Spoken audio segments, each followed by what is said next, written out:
តាមធំមកយើងជ្រុះមួយទៀតជ្រុះមួយទៀត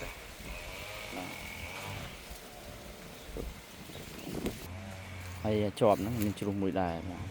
ជ្រុះមួយដែរលោកថាត្រូវបាទដោយសារតែវាមានចេញត្រួយមកប៉ុន្តែយើងបានបិទវា